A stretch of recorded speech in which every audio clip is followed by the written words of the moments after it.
Um, Anybody that asks you, or if you were to try to search and find out what is the definition of a downtrend, the definition of a downtrend is a lower high and a lower low. Lower high, lower low. That is the definition of a downtrend. If you look at this on the weekly time frame, and this is where, again, the advantage of being able to see things on a bigger picture than watching things on a day-to-day basis is that you have an idea. Even if you choose to trade on a day-to-day basis, no problem. But if you understand the bigger picture, it kind of helps you stay on the right side of the market. And so what I'm showing people and what I've been trying to help people see is, look, we've had a down leg and a higher, up leg, which is a lower high. Then we had a lower low and then a lower high. And then guess what we're experiencing right now?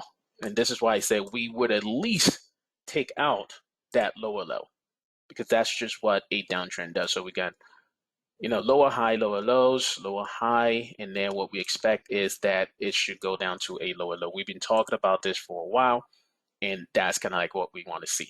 Okay, so that's the first part of, again, the immediate level where we expect price to go is that low right there. And so now that the Feds had came out, and we were already saying this before that, because part of what we were talking about was that the market, when it was rallying, when this rally was taking place back in June, I warned a lot of people that the market would rally, and when I say the market, I'm referring to the S&P 500, would rally to somewhere around the 4,300 level or the 4,300 level, 430 level on the SPY, which was pretty much right here.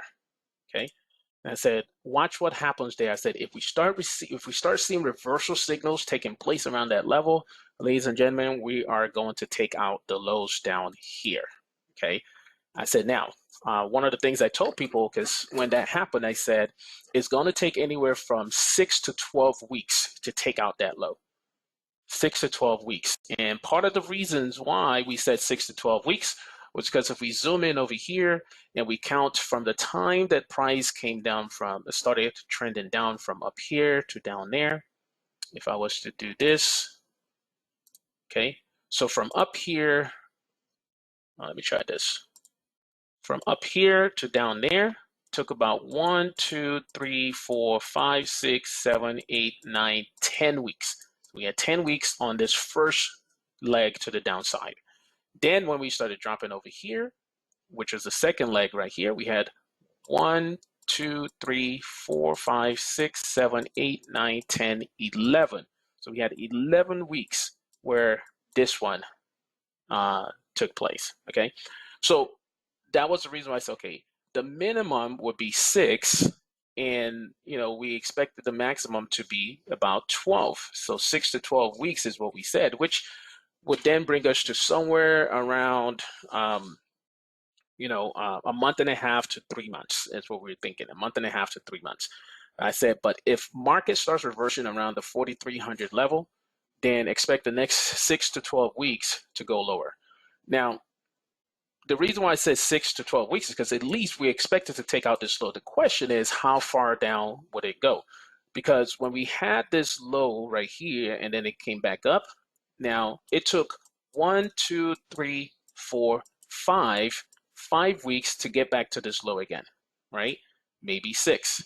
But then we can see that it took another 1, 2, 3, 4, 5, 6 weeks after that to go lower. Does that make sense? And so that is part of the reasons why we said, look, you can expect anywhere from 6 to 12 weeks for it to take out this, to get to this level, and maybe even take that low out. And so I said, anybody who's in the market should be more focused on being bearish as opposed to bullish